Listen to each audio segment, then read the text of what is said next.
12장까지는 유다 왕들에 대한 이야기를 봤다면은 오늘부터는 이제 북이스라엘에 관한 이야기로 사건이 이제 바뀌게 됩니다.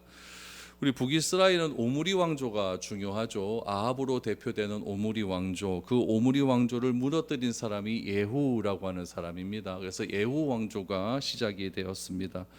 북이스라엘의 예후는 10번째 왕이에요. 우리 북이스라엘의 10번째 왕 예후였고, 예후의 아들로서 11번째 왕으로 등장한 여호와하스에 관한 이야기가 오늘 본문에 등장하게 됩니다. 그럼 북이스라엘의 11번째 왕 여호와하스는 어떤 인물이었는가 오늘 한번 살펴보도록 하죠. 1절 2절입니다.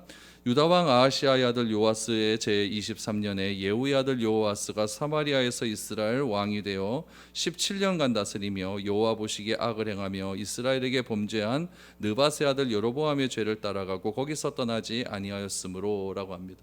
여러분 열왕기를 보실 때 사마리아 나오면 북이스라엘입니다. 사마리아 나오면 북이스라엘. 북이스라엘의 수도가 사마리아거든요. 그래서 북이스라엘이라고 따로 언급하지 않고 사마리아 이렇게 나오면 북이스라엘이구나 이렇게 생각을 하시고, 북이스라엘 왕을 언급할 때 항상 따라 나오는 것이 무엇이면 느밧의 아들 여로보암 이렇게 나와요.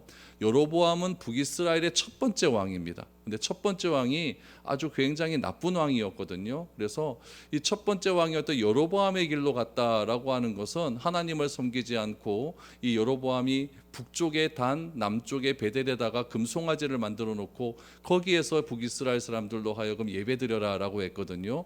그러니까 오늘 이 2절 말씀에도 보니까 여호와 보시기에 악을 행하여 이스라엘에 범죄하게 한 느밧의 아들 여로보암의 죄를 따라갔다라고 하는 것은 단과 베델에서 계속해서 금송아지 우상을 섬기게 했다라고 하는 그런 말로 여러분들이 이해하시면 쉽게 이해가 될 것입니다.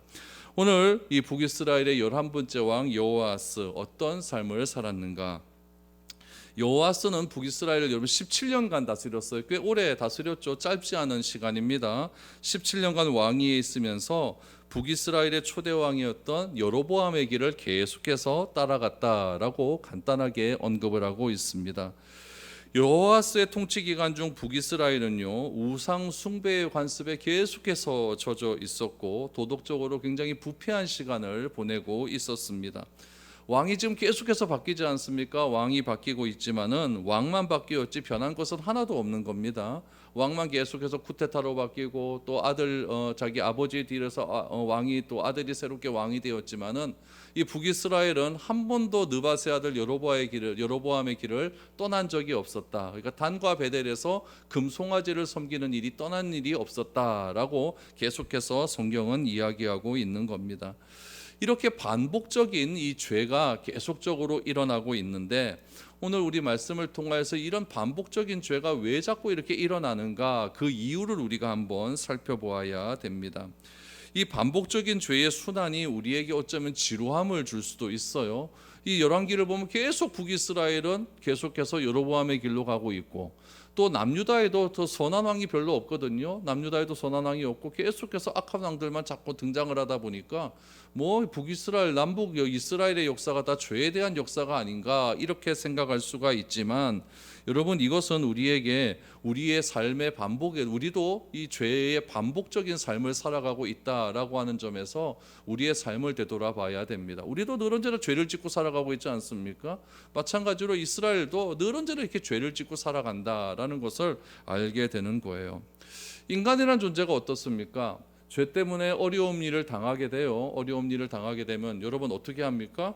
기도하죠. 그렇죠? 하나님께 막 부르짖어요. 성경은 어떻게 얘기할까요? 이 북이스라엘 왕도 어려움을 겪으면 하나님께 기도합니다. 그러니까 우리하고 똑같은 거예요. 하나님께 기도하면 하나님께서 그 기도를 들으실까요? 안 들으실까요? 또 들어주세요. 그래갖고 또 피할 수 있는 길을 열어주십니다. 오늘 북이스라엘도 여호아스가 기도했더니 하나님께서 또 구원자를 보내어 주시거든요. 그럼 구원자를 보내어 주시면 잠시 평화가 임해요. 평화가 임했다가 또 죄의 길로 갑니까? 안 갑니까? 또 죄의 길로 가죠. 그럼 하나님께서 또 회초리를 들어서 막 때리기를 시작하는 거죠. 우리의 삶과 너무나 유사하다는 이야기죠. 이런 죄의 반복이요. 이 사사기에 보면 똑같이 나오지 않습니까? 사사기에도 보면은 인간이 이스라엘 백성들이 죄를 지어서 하나님께서 이방 사람들을 사용하셔서 때리게 되면은 이스라엘 민족들이 살려달라고 부르짖고 그럼 누굴 보내주십니까? 사사들을 보내주셔서 죄에서 구원하지 않습니까? 오늘 이 북이스라엘의 역사도 똑같은 일이 지금 반복되고 있다라는 이야기죠. 그래서 여러분, 우리가 반복적인 삶에서, 반복적인 죄의 삶에서 우리가 벗어나지 못하는 이유가 무엇인지를 잘 아셔야 됩니다. 그 이유를 여러분 여러 가지가 있겠지만 성경은 우리에게 무엇이라고 이야기하냐면은 하나님을 알되 내 마음대로 하나님을 알아버리는 거예요. 성경은요, 하나님이 어떤 분이신지에 대해서 분명하게 말씀하고 있거든요. 그런데 그 하나님에 대한 가르침을 내 마음대로 해석을 해서 하나님을 오해하는 일들이 너무나 많기 때문에 죄에 대한 반복적인 일들이 자꾸만 일어나게 되는 거죠. 하나님을 바로 알게 되면은 내가 변화가 되거든요. 내가 변화가 되게 되면 하나님의 뜻을 쫓아 따라가기 위해서 굉장히 애를 쓰며 살아갑니다. 그런데 하나님을 성경적인 하나님으로 알지 않고 그냥 하나님을 믿기는 믿는데 내 마음대로 하나님을 믿어버리면은 그게 하나님과 자꾸 뭔가 핀트가 안 맞게 되는 거죠. 하나님은 A라고 말씀하시는데 나는 자꾸 B라고 해석을 해버려요. 그러니까 자꾸 뭔가 맞지 않으니까 하나님께서 그것을 좀 바로 고치기 위해서 우리에게 고난도 주시고 어려움도 주시고 힘듦도 주셔서 우리로 하여금 빨리 하나님이 원하시는 방향으로 되돌아갈 수 있도록 그렇게 하나님께서 때리시는 것과 같다라는 이야기예요. 그래서 진정한 믿음이라고 하는 것은 무엇이냐면 내가 하나님을 향한 바른 태도라고 이야기하지 않습니까? 그 태도에서 우리가 무엇을 발견할 수 있어야 되냐면은 향상성이 있어야 됩니다. 향상성. 자라나야 된다는 이야기죠. 우리의 믿음이 매일 그 자리에 머물러 있으면 안 돼요. 우리 어린아이를 키워보시면 알겠지만 여러분 2살 때 키하고 5살 때 키하고 7살 때 키하고 달라야 되잖아요. 점점 자라나야 되지 않습니까? 근데 안 자라요. 그럼 얘가 내 가운데 뭐가 있는 겁니까? 병이 있는 것 아니겠습니까? 믿음도 마찬가지. 믿음도 향상성이 있어야 돼요. 항상 자라남이 있어야 되는데 그 자라남이 어떻게 일어나느냐? 하나님을 성경적인 하나님으로 바로 알아갈 때 내가 믿음이 자라날 수가 있는 거예요. 근데 이 사람들은 하나님을 알 때 자기 마음대로 하나님을 아는 거죠. 이스라엘 백성들은 하나님을 어디서 섬기라고 했냐면 예루살렘 성전에 가서 섬기라고 하거든요. 근데 느바세 아들 여로보암은 그 예루살렘 성전 그 먼데 꼭 그까지 가서 섬길 필요 있느냐? 북쪽에 있는 사람은 단에서 예배드려라. 남쪽에 있는 사람은 베델에서 예배드려라. 이렇게 자기 마음대로 하나님을 만들어 버리는 거죠. 하나님이 원하시는 방법이 있는데 그 방법대로 사용하지 않고 내 마음대로 내가 편한 대로 그렇게 하나님을 믿어버리니까 하나님께서 그 예배를 받아주시겠습니까? 그것을 고치기 위해서 수없이 하나님께서 징계를 하셔도 이들이 되돌아오지 않는 일들이 반복적으로 일어나고 있는 거예요. 오늘 이스라엘의 11번째 왕이었던 여호아스도 마찬가지죠. 느밧의 아들 여로보암의 길을 떠나지 않았다라고 하는 것은 지금까지 첫 번째 왕부터 시작해서 10번째 왕까지 계속해서 이 일이 반복되고 있다는 이야기예요. 하나님께서 하시는 그 방법대로 해야 되는데 자꾸 내 방법대로 하는 그런 일들만 반복되다 보니까 자꾸 일들이 이렇게 반복적인 죄악으로만 가득 차게 되는 것이죠. 저는 우리가 정말 내 수준에서 말씀이 이해되는 것이 아니라 하나님 수준에서 말씀이 이해될 수 있기를 바랍니다. 여러분, 내 수준에서 자꾸 말씀이 이해되다 보면요, 그것이 고집이 되어버려요. 고집이 되어버려서 굉장히 힘든 일이 일어나게 됩니다. 제가 부목사 때 어떤 권사님이 한 분 계셨어요. 권사님이 있었는데 이 권사님이 저한테 찾아와서 이런 얘기를 하는 거예요. 목사님, 우리 며느리가 교회를 안 나옵니다. 교회를 다녔는데 교회를 안 나옵니다. 우리 며느리 좀 데려가서 좀 그 신방 가서 좀 교회 좀 나오라고 해주세요 그랬어요. 그래서 이 권사님이 이 며느리 교회 나오는 게 기도 제목이래요. 그럴 수 있지 않습니까? 그래서 제가 며느리를 만나봤죠. 왜 그렇게 교회 안 나오세요 그랬더니 이 며느리가 하는 말이 뭔지 압니까? 며느리 때문에 그런 거예요. 그러니까 시어머니 때문에 그런 거예요. 시어머니가 권사님인데 집에서 하는 행동을 보니까 딱 싫은 거죠. 딱 싫은 거죠. 그러니까 자기 마음대로 하나님을 알아버리는 거죠. 자기 마음대로 하나님을 알아버려서 며느리도 너무 귀한 딸인데 잘해주면 되겠는데 그게 안 되는 거죠. 그러니까 저렇게 믿는 하나님 내가 뭐하러 믿겠노? 이렇게 해서 교회를 안 나가는 겁니다. 그러니까 그 권사님은 자기 때문에 교회 안 나오는지를 죽어도 모르는 거죠. 그러면서 맨날 하나님께 기도해봐야 하나님께서 그 기도 들어주시겠습니까? 안 되는 거죠.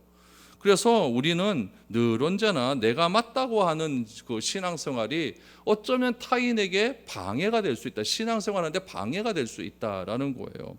그러므로 우리는 신앙이 자라나야 될 것 아니겠습니까? 그래야 이게 반복되는 죄에서 벗어날 수가 있는 거예요. 이 신앙이 자라남을 어떻게 자라날 수가 있느냐? 성경은 분명히 우리에게 말을 하고 있습니다. 우리 마태복음 16장 말씀만 보세요. 마태복음 16장 23절에서 24절이에요. 예수께서 돌이키시며 베드로에게 이르시되 사단아 내 뒤로 물러가라. 너는 나를 넘어지게 하는 자로다. 내가 하나님의 일을 생각지 아니하고 도리어 사람의 일을 생각하는도다 하시고, 이에 예수께서 제자들에게 이르시되 아무든지 나를 따라오려거든 자기를 부인하고 자기 십자가를 지고 나를 쫓을 것이니라. 무슨 말이냐면 예수님께서 이제 제자들에게 말씀하시는 거죠. 내가 이제 예루살렘으로 들어가면은 십자가 지고 나는 고난 받고 그렇게 부활하게 될 거야, 이렇게 얘기했더니 요게 예수님의 방법 아닙니까? 그때 베드로가 뭐냐면은 23절에 보니까 그리하지 마십시오 이렇게 얘기하거든요. 그러니까 예수님께서 베드로에게 뭐라고 하면 사탄아 물러가라라고 해요. 예수님은 십자가를 져야 돼요. 그게 맞아요. 그런데 베드로는 자기 마음대로 예수님을 생각하는 거죠. 그래서 그리하지 마시옵소서라고 이야기. 그리하지 마시옵소서. 그때 예수님이 사단아 내 뒤로 물러가라 라고 말씀하시면서 뭐라고 말씀하시냐면은 아무든지 나를 따라오려거든 자기를 부인하고 자기 십자가를 지고 나를 따라와라 라고 말합니다. 자기를 부인한다 라고 하는 얘기는 여러분 어려운 게 아니에요. 내 생각을 내려놓는 겁니다. 내가 생각하는 하나님을 내려놓고 성경에서 말하는 하나님께 내가 동의하는 거예요. 그게 자기를 부인하는 거예요. 근데 여러분 이게 쉽지가 않아요. 그래서 자기 십자가를 지고 따라와라 라고 말씀을 하는 거죠. 십자가 지는 거 어렵거든요. 힘들거든요. 예수님도 힘들어하지 않았습니까? 그러니까 내 생각을 버리고 내 고집을 버리고 그동안 내가 신앙생활했던 수십 년간의 나의 전통을 버리고 주님이 원하시는 그 길로 변화되는 게 쉽지가 않다는 이야기예요. 그게 잘못되어 버리면은 주여 그리하지 마시옵소서, 그냥 우리와 같이 삽시다, 이렇게 될 수밖에 없는 것이죠. 그때 예수님은 사단아 내 뒤로 물러가라 라고 하는 그런 책망이 우리에게 나타날 수 있는 거예요. 그래서 나 중심의 신앙생활, 신앙관을 버리고 나를 부인하고 나를 죽이고 십자가를 지며 따라가는 그런 삶이 진짜 향상성의 삶, 향상성의 믿음의 삶이 될 수 있는 유일한 방법임을 우리에게 말씀을 해주고 있는 겁니다. 이 여호와스는 그러한 삶을 살지 못했던 거죠. 자기 마음대로 예배를 드리는 거예요. 자기 마음대로 하나님을 섬기는 거예요. 북이스라 왕이 느바세 아들 여로보암을 섬겼다라고, 여로보암의 길을 따라갔다라고 해서 하나님을 저버리는 게 아닙니다. 바알을 섬기고 아세라를 섬겼다고 해서 하나님을 저버리는 것이 아니라 하나님도 섬기고 아세라도 섬기는 거, 양다리 걸치는 거죠. 그래서 필요할 때는 하나님께 부르짖고 하나님 요 아세라가 필요할 때는 아세라께 부르짖고, 이런 신앙생활을 계속해서 하고 있다라는 얘기죠. 왜 그럴까요? 자기 마음대로 하나님을 생각하니까. 아세라는 출산의 신이거든요. 풍요의 신이에요. 하나님은 우리에게 풍요를 안 주시는 것 같아 라고 생각하니까 풍요의 신인 아세라에게 가서 비는 거죠. 그리고 죄를 범할 때는 하나님께서는 죄를 용서해 주실 것 같아요. 그러니까 하나님께 나가서 비는 거죠. 이렇게 자기 마음대로 이렇게 하나님을 생각하다 보니까 자꾸만 반복적인 신앙생활이 되고 내 신앙은 자라지 않고 하나님께 오해하는 일들만 자꾸만 생각하게 되는 겁니다. 이렇게 자꾸 하나님에 대한 오해가 쌓이자 하나님께서 얘네들을 자꾸 이제 되돌아오게 해야 될 것 아닙니까? 그 오게 하는 방법 중에 하나님께서는 구약 성경에서 늘 사용하는 것이 무엇이면 이방 민족을 사용하세요. 이방 민족을 사용하셔서 이스라엘을 때리는 일을 시작하게 되는 것이죠. 오늘 본문에는 그 이방 민족을 누구를 사용하시냐면은 아람이라고 하는 민족, 이 다메섹, 그러니까 이스라엘 북부 지방에 있는 이 시리아, 우리 요즘으로는 시리아예요. 그때 당시 이 당시의 지명은 아람, 또 신약에는 다메섹, 그 나라를 사용하셔서 이스라엘을 때리십니다. 우리 3절 4절 한번 보시죠. 여호와께서 이스라엘에게 노하사 늘 아람 왕 하사엘의 손과 그의 아들 베나닷의 손에 넘기셨더니 아람 왕이 이스라엘을 학대함으로 여호아스가 여호와께 간구하매 여호와께서 들으셨으니 이는 그들이 학대 받으심을 보이셨음이라 라고 이야기해요. 아람 왕 하사엘은요, 자기가 모시던 베나닷 2세를요 죽입니다. 그러니까 쿠데타했다는 얘기죠. 쿠데타해서 왕위를 차지한 야심이 많은 그런 왕이었어요. 하사엘은요, 자기가 정권을 장악하자마자 굉장히 뛰어난 정치력을 가지고 짧은 시간 내에 나라의 기강을 완전히 바꾸어버리고, 그 당시 최고의 강대국이 어디였냐면 아수르거든요. 그 아수르에 대항을 하고 유다와 북이스라엘을 대항해서 거의 군등한 군사력을 가질 정도로 굉장히 강대국으로 부상한 그런 나라였습니다. 특별히 이 하사엘의 뒤를 이어서 왕이 된 오늘 본문 말씀에 보니까 그의 아들 베나닷이라고 나오지 않습니까? 이거 잘 보셔야 돼요. 베나닷, 여기 아들 베나닷은요, 베나닷 3세입니다. 베나닷 3세고 하사엘이 죽였던 전 왕은 누구냐? 베나닷 2세입니다. 그러니까 하사엘이 베나닷 2세를 죽이고 쿠데타를 일으켜서 왕이 되었거든요. 근데 이 하사엘이 죽고 난 다음에 그 다음에 왕이 된 아들이 있어요. 그 아들은 누구냐면 베나닷 3세예요. 그러니까 뭐 잘 좀 기억을 하셨으면 좋겠는데, 이 베나닷 3세가 왕이 되었는데, 이 베나닷 3세도 아버지처럼 굉장히 정치를 잘하고 포악한 그런 왕이었죠. 그래서 완전히 아람을 한 손에 짊어지고 막 전쟁하는데 굉장히 능했던 그런 왕이었습니다. 그래서 굉장히 아버지 하사엘처럼 이스라엘을 가혹하게 억압하는 그런 정책을 사용했죠. 그러니까 결국 북이스라엘이 어떻게 되겠어요? 아람 왕의 손에서 벗어나지를 못하게 되는 것이죠.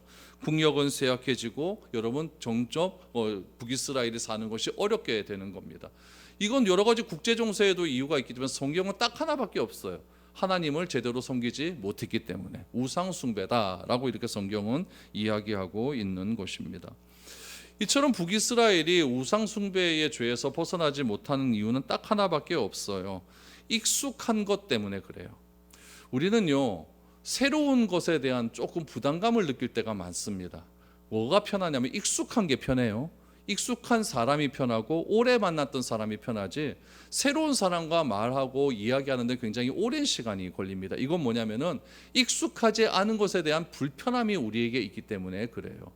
여러분, 이 북이스라엘도 마찬가지입니다. 우리들도 마찬가지고요. 익숙한 것은 무엇이냐면은 다른 말로 하면 없으면 안 될 것 같은 거예요. 없으면 안 될 것 같은 것. 없으면 안 될 것 같다라고 하는 말의 의미는요, 내가 오랜 세월 동안에, 오랜 시간 동안에 그것 때문에 살아왔다, 그것 때문에 나에게 이익이 왔다라고 하는 그런 의미로 받아들일 수가 있거든요. 그러니까 익숙한 것 아니겠습니까? 그런데 그 익숙함이 어쩌면 하나님 앞에서 잘못된 신앙의 길로 가게 하는 원인이 될 수가 있는 거예요. 그래서 하나님께서는요, 아브라함을 부르실 때 그냥 제 생각에는요, 그냥 고향에서 아브라함이 거기서 신앙생활 잘해라 라고 하면 될 것 같은데, 굳이 하나님께서 익숙한 아브라함의 고향인 갈대아 우르에서 떠나서 생전 가보지도 못했던 가나안 땅에 정착을 하라고 하거든요. 그럼 아브라함의 입장에서 보면 익숙한 곳에서 떠나는 것이 쉬울까요, 안 쉬울까요? 굉장히 힘든 일이거든요.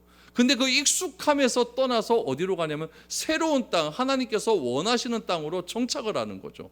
이건 다른 말로 하면 무엇이냐면은 내가 그동안 가지고 있었고 내가 그동안 편하게 있었던 것을 내어버리고 하나님이 원하시는 길로, 새로운 길로 떠나갔다라고 하는 의지적 결단에서 나왔다는 이야기거든요. 이 북이스라엘이 익숙한 것을 못 버리는 겁니다. 북쪽에서 사는, 갈릴리 호수 북쪽에 사는 사람은요, 어디서 예배드리면 편하냐면 북쪽 바로 위에 보면 단이라는 곳이 있어요. 그 단에서 예배드리면 너무너무 편한 거예요. 집하고 가까워요. 근데 단에서 예루살렘까지 가려고 한 3시간 차 타고 가야 되거든요. 지금도 그래요. 그럼 3시간 차 타고 가려고 그러면 지금 걸어서 얼마나 가야 되는 거예요? 6월절 한번 찍으려고 한 달 장사 끝내고 가는 거예요. 한 달 장사 망치고 가는 거죠. 그러니까 얼마나 이게 불편합니까? 근데 하나님은요, 그게 잘못됐다라고 얘기하거든. 그러니까 익숙한 것을 버려. 이 느바세 아들 여로보암이 1대 왕이요, 이스라엘 백성들이 편하게 신앙생활해라고 막 그래서 단에다가 제단 딱 만들어 놓고 거기서 예배 드려라라고 얘기한 거죠. 거기서 예배 드리니까 편합니까, 안 편합니까? 억수로 편한 거죠. 그것이 익숙함이 계속해서 반복되는 거예요. 반복되다 보니까 여기서 예배 드리는 것이 예루살렘 가서 예배 드리는 것도 훨씬 편하게 되거든요. 근데 하나님은 뭐라고 말씀하시냐면 그 익숙함에서 떠날 것을 말씀하고 있는 거예요. 그 익숙함에서 떠나지 못하는 것이 결국 무엇이냐면 우상 숭배라는 이야기죠. 이 북이스라엘의 여호와스는 계속해서 이런 익숙함에서 벗어나지를 못하고 있는 거죠.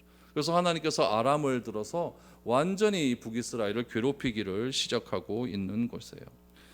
이 반복된 죄악 속에서 여호와스가 어떻게 할까요? 하나님께 기도하겠죠. 하나님 살려주세요라고 기도하는 거죠. 경제적인 이득을 위해서는요, 뭐 금송아지한테도 예배드리고 아세라한테도 예배드리지만은 이 고난에서 벗어나게 하실 분은 또 하나님이라고 또 믿고 있거든요. 그러니까 하나님께 또 예배드리는 거죠. 하나님 살려주세요라고 이야기를 합니다. 5절 6절 보세요. 여호와께서 이에 구원자를 이스라엘에게 주심에 이스라엘 자손이 아람 사람의 손에서 벗어나 전과 같이 자기 장막에 거하였으나 그들이 이스라엘에게 범죄하게 한 여로보암의 길의 죄에서 떠나지 아니하고 그 안에서 따라 행하며 또 사마리아의 아세라 목상을 그냥 두었더라라고 이야기를 하죠. 여러분, 하나님께서는 참 좋아요. 저 같으면 배신 때리고 이래 보면 치아라 그냥 뭐 내가 네 없이도 산다 뭐 이래 보고 치 아플 텐데, 하나님은 또 자기 백성이 간절히 기도하면요, 하나님이 제 수준은 아니지 않습니까? 간절히 기도하면 또 그 기도를 들으시고 오늘 여기서 참 보시는 게 무엇이냐면은 여호와께서 이에 누구를 보내주십니까? 구원자를 보내주셨다라고 5절에 이야기해요. 그러면은 이 구원자가 도대체 누구냐? 역사학자들은요, 요 시기에 아람이 북이스라엘을 딱 침범했잖아요. 요 침범한 그 시기에 아람이 자꾸 커지니까 그 당시에 고대 근동 지방을 최강대국이 누구였냐면 아수르라고 한 나라거든요. 그 아수르가 아람이 너무 커지니까 이래서는 안 되겠다고 해서 아수르의 왕이 아람을 침공한 일이 있습니다. 그래서 이 아람이 악수르하고 전쟁을 하느라 북이스라엘과의 전쟁이 중단되는 일이 일어나게 돼요. 요 경우를 구원자라고 이야기해요. 그러니까 아수르 왕을 하나님께서 사용하셔서 구원자로 사용하셔서 북이스라엘이 잠시나마 아람의 손에서 평화를 얻을 수 있는 그런 기회를 주신 거예요. 그럼 그 기회 때 이 여호아스가 뭐 해야 될까요? 다 집어치우고 하나님께 회개하면 다 그만이에요.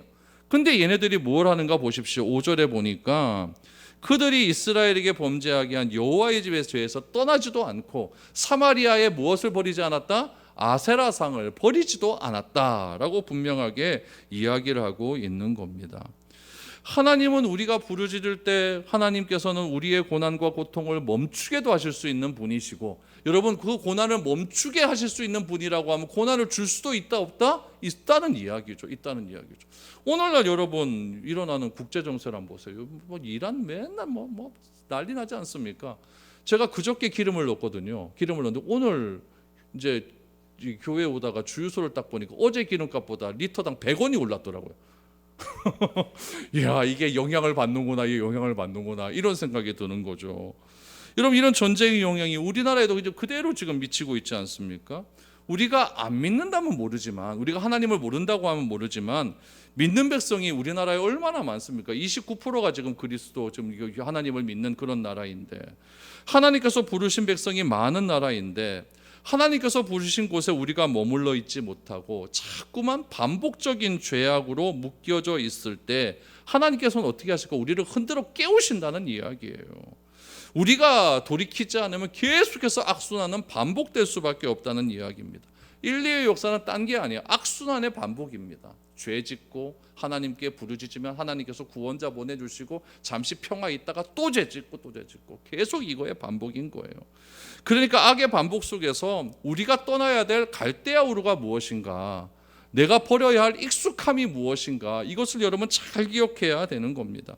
내가 그것을 떠날 것인지 아니면 그 익숙함 때문에 계속해서 죄의 길에 머물러 있을 것인지, 이것이 선택되지 않으면 악순환은 계속해서 우리의 삶을 힘들게 만들 수밖에 없다라는 이야기죠. 그래서 장소를 떠나는 것, 그것도 여러분 쉬운 일이 아니겠지만 내 깊은 자아 속에서 자리 잡고 있는 이 죄의 습관을 버리는 것은 얼마나 더 힘들겠습니까? 이것을 버리고 빨리 회복해야 되는데 그것이 여러분 쉽지 않은 거예요. 자기 부인이 쉽지 않고 십자가를 짊어지고 떠나는 것이 쉽지 않다는 것을 그래서 알게 되는 거죠. 이런 악순환 속에서도 여로아스는요, 여로보암의 죄를 범하고 떠나지 않고 계속해서 사마리아 땅에 아세라 목상을 두었다라고 이야기를 합니다. 7절 8절 보세요. 그래서 결과가 어떻게 되는가? 아람 왕이 여호아스의 백성을 멸절하여 타작마당에 티끌같이 되게 하고 마병 50명과 병거 10대와 보병 10,000명 외에는 여호아스에게 남겨두지 아니하였더라. 여호아스의 남은 사적과 행한 일 모든 일과 그의 업적은 이스라엘 왕 역대지략에 기록되지 아니하였느냐. 여러분, 진노하신 하나님은요 싹 다 거두어 갑니다. 그러니까 요 얘기는 지금 아수르가 아람과의 전쟁을 했는데 이스라엘 백성들이 그 익숙함에서 벗어나지 않은 거 아닙니까? 그렇죠? 그랬더니 하나님께서 아수르를 물러나게 하시고 다시 아람을 쳐들어오게 하신 거예요. 쳐들어오게 했더니 지금 이스라엘 백성들의 남은 군사력을 보십시오. 북이스라엘 군사가 한때는요, 이런 100만 명에 달해서 100만 명. 100만 군사가 얼마나 많은 군사입니까? 그런데 몇 명 남았습니까? 여기 딱 보니까 멸절하여 타작마당에 티끌과 같이 남겨두었다라고 하는데 구체적인 숫자가 나와요. 마병 50명, 만명, 100만 명 군대가 마병 50명, 병기 10대, 보병, 창 들고 싸우는 보병 10,000명만 남긴 거예요. 그것도 여러분 어떻게 했느냐? 7절을 다시 보시면은 하반절에 보니까 보병 10,000명 외에는 여호아스에게 남겨두지 아니하였더라라고 하는 것은 아람 왕이 긍휼을 베풀어 준 겁니다. 요거라도 있어야 안 되겠냐 이렇게 그냥 주는 거죠. 꾀병 주는 거예요. 꾀병 주는 거예요. 얼마나 비참합니까? 얼마나 비참합니까? 100만 대군을 가지고 있었던 군인이 이 아람 왕이 그냥 요것만 남기고 그냥 우리가 물러갈게 이렇게 해버렸다라는 이야기죠. 그러니까 하나님의 진노하심을 알면서도 동일한 죄를 반복하는 그런 죄인에게는요, 무서운 심판이 있을 수밖에 없다라는 것을 여호아스의 그런 삶을 통해서 알게 되는 것이죠. 여호아스가 이렇게 죽었습니다. 죽고 나서 여호아스의 아들이 또 왕이 돼요. 요아스 왕입니다. 요아스 왕. 남유다의 요아스하고 헷갈리면 안 됩니다. 남유다에도 아주 믿음의 성군 요아스가 있었고, 이 북이스라엘에도 요아스가 있는데, 남유다의 요아스는 하나님의 길을 잘 따랐고 북이스라엘의 요아스는 똑같은 사람입니다.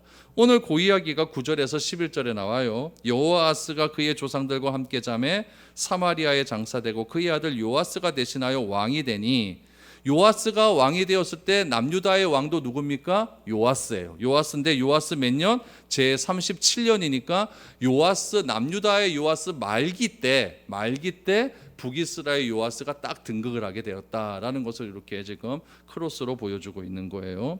10절 보시면 유다아 왕 요아스 제 37년에 여호아스 아들 요아스가 사마리아에서 이스라엘 왕이 되어 16년간 다스리며 여호와 보시기에 악을 행하여 이스라엘에게 범죄하게 한 느밧의 아들 여로보암의 모든 죄에서 떠나지 아니하고 그 가운데 행하였더라. 그러니까 이런 북이스라엘의 요아스는요, 남유다의 요아스와 다르게 아버지 여호아스의 우상 숭배의 죄에서 떠나지 못했다라는 것이 또 반복해서 나오죠. 결국 북이스라엘의 요아스 왕 또한 여로보암의 죄를 떠나지 못했다. 그러니까 단과 베델에서 계속 우상 숭배했다. 이 얘기를 지금 강조하고 있는 것이죠. 오늘 말씀을 통해서 여러분 알게 되는 사실은 딱 한 가지입니다. 반복된 죄에서 우리는 벗어나야 된다 이겁니다. 반복된 죄에서 벗어나야 된다. 우리 안에 반복된 죄악이 계속해서 지속되면은 무엇이 사라지느냐? 여러분, 감사와 기쁨이 사라지게 됩니다. 희한합니다. 내 죄가 자꾸 반복되면요, 감사가 사라지게 돼요. 이게 너무너무 희한한 결과예요. 불평과 불만이 자꾸 생겨나게 되고 하나님의 은혜를 잊어버리게 돼요. 여러분, 은혜가 갑자기 충만할 때 여러분 불평과 불만 나옵니까? 조금 불만한 상황이 있어도 그래도 하나님의 은혜로 잘 진행되겠지 이런 생각이 드는데, 은혜 떠나고 나면 계속 불평과 불만만 나오게 되는 거예요. 여러분들도 어린 시절에 그랬겠지만 저도 어린 시절에 겨울에 머리 감기가 참 힘들었거든요. 뜨거운 물이 안 나오니까. 그래서 저희 어머니가 솥에다가 뜨거운 물 팔팔 끓여가지고 머리 감으라고 그거 갖고 와갖고 찬물에 살살살살 섞어갖고 미지근해서 이렇게 감지 않았습니까? 근데 요즘은 뜨거운 물이 얼마나 잘 나옵니까? 그런데 한 번씩 보면 뜨거운 물이 잘 안 나올 때가 있어요. 위에도 쓰고 그럼 잘 안 나오지 않습니까? 그러면 우리 단톡방 난리 납니다. 아파트가 이러니 저러니 난리, 감사가 다 사라지게 되는 거예요. 그 난리 나는 사람 중에서도 틀림없이 교회 다니는 사람 있을 것 아닙니까? 그러니까 은혜가 사라지게 되면 이런 사소한 것 자체에서도 불평과 불만이 얼마나 많이 나오는지 모른다라는 이야기죠. 그러니까 여러분, 우리가 감사함을 잊지 않고 감사로 돌아가지 않으면요, 우리의 신앙은 해이해질 수밖에 없는 겁니다. 하나님 때문에 감사할 일이 얼마나 많이 있습니까? 우리는 구원받았기 때문에 바울은 이야기해요. 범사에 감사해라. 뜨거운 물 나와도 감사, 뜨거운 물 좀 덜 나와도 감사합니다. 범사가. 근데 범사를 너무 여러분 크게 생각하는 거예요. 사소한 일에 감사할 수 있어야 된다라는 이야기죠. 그래서 조건에 따라 감사하는 것이 아니라 범사에 감사해라 라고 이렇게 바울은 이야기합니다. 여러분, 범사에 감사할 수 있는 건 무엇입니까? 우리가 예배할 수 있는 것 얼마나 감사합니까? 우리 코로나 때 세상 천지 여러분, 6.25 동란 때도 예배 드렸는데 이 코로나 때문에 예배 못 드린다 이런 사람 얼마나 많이, 이런 얘기 얼마나 많이 있었어요. 저 그때 예배 못 드리고 그때 장로님하고 저하고 요 반주자하고 그 PPT 하는 친구만 와갖고 5명 예배 드릴 때가 있었거든요. 난감해요. 이거 뭐 해야 되겠노 싶고 진짜 예배 드림이 이렇게 귀했구나라고 생각을 했는데, 보니까 여러분 또 그 코로나 다 지나가고 이제 뭐 다 될 때 되니까 이제 예배가 또 감사한 것도 슬슬 사라지는 것 같고, 내 옆에 있는 사람이 있는 것도 너무너무 감사한데 그런 감사도 점점 사라지는 것 같고, 함께 찬양할 수 있는 것도 너무너무 감사한데 왜 우리는 드럼도 안 치고 뭐 이런 또 이것도 감사 다 달라가는 것 같고. 저는 여러분 사소한 일에도 감사가 일어날 수 있기를 바랍니다. 여러분 우리 교회에서도 감사의 제목을 자꾸 찾으세요. 그래야만 여러분 우리가 은혜가 떠나지 않고 반복적인 죄에서 우리가 벗어날 수가 있고 익숙한 것에서 벗어날 수가 있는 겁니다. 오늘 말씀을 통해서 여러분 나 때문에 신앙 가지지 못하겠다고 하는 사람 나오지 않기를 바랍니다. 감사함으로 찬양하시고 서로를 축복하는 하루하루의 삶이 될 수 있기를 바랍니다. 그래서 이런 악순환에서 벗어나서 참된 믿음의 길로 걸어갈 수 있는 그런 저와 여러분들이 될 수 있기를 축복드립니다.